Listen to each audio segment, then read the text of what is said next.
So my name is Katherine Maciejewski and I'm the SENCO Halley Primary School in Tower Hamlets in East London. Handwriting's important because often children have the compositional skills, so they have all the ideas, but they may lack the handwriting skills, the transcriptional skills of being able to get their ideas down. And that can be a real barrier for children in the earlier stages and also as they go through the school.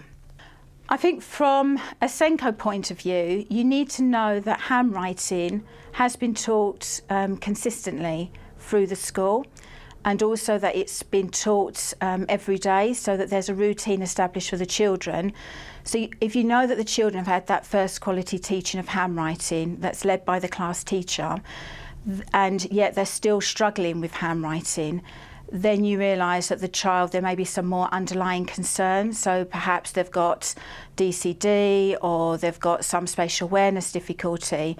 So I think for Start B, what that does is, because it's all there in a package, so the class teacher puts on the video, they've got the resources there, it's easy to deliver.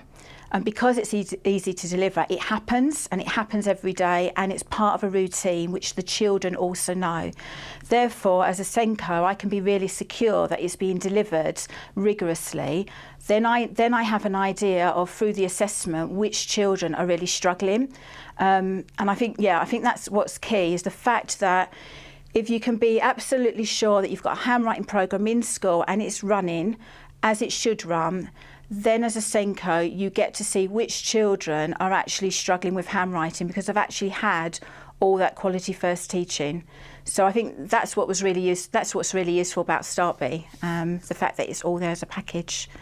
That's the first part. Okay, there's two things I think. I think the first thing is that I would hope that with Start B running through first quality teaching every day, it will pick up the majority of the children.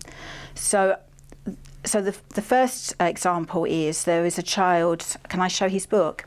So there's a particular child in Year 2 who is on the special needs register, and that's some of his writing beforehand, before he started Start B, or at the very beginning. And the difference is that. So here's a child on the special needs register, not due to handwriting difficulties. There's more medical needs, but there's also some language and communication needs.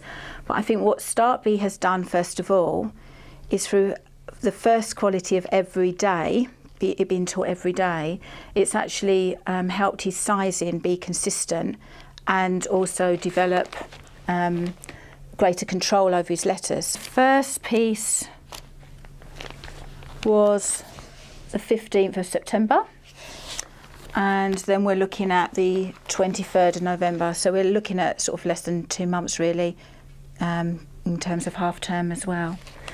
The class teacher came and told me about this child. This was a child who we were worried about, who we had referred, the parents were worried about as well, and we had referred this child to OT. We met with the OT and we met with the parents and the class teacher, and we actually decided to give this child a few minutes extra day working with a TA over and above the Start B, so doing the same programme but picking up on some of the errors that the child was making, and I think it's made a real difference. So I think the first thing is that I would hope that the majority of the children, even some children with special educational needs, actually Start B will address at the first level. I think following on from that, from the second point, there'll be some children who, for whom doing it every day with the whole class setting, it won't work for, and that they'll need more, they'll need an intervention. So some children, for example, when we looked at in years 3 and 4, they've got great difficulty with handwriting. So what I would like to do is I'd like to borrow half of the station from reception, have that station, because we need the resources, to have that station down in Year 3 and Year 4, so it's there in the classrooms ready, so there's no difficulty with accessing the resources.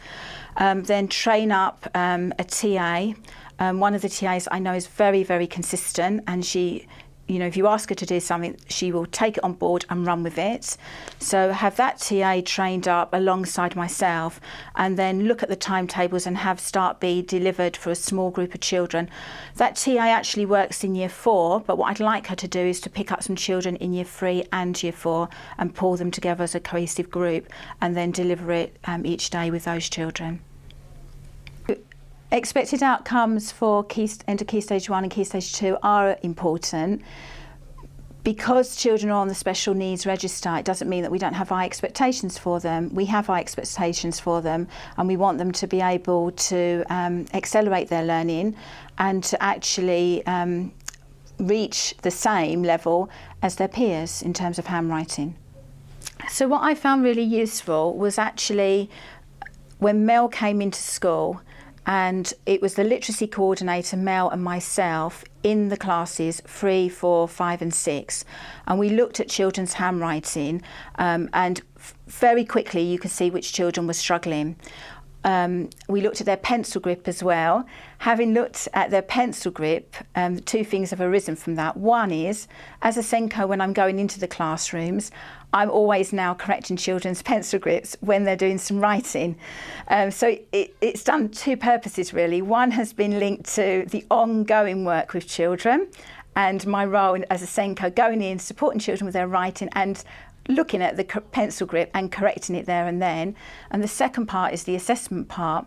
So with the assessment, Mel, the literacy coordinator and myself then looked at children's writing, and together we went through and we annotated and we scored and we marked, and I found that experience really useful. What it identified was a core group of children in Key Stage 2 who needed an intervention. So what I hope to do is to put in place an intervention with the TA and myself, and then after a period of time to then reassess the children using the assessment tools that Mel has given us to track that the intervention has had impact.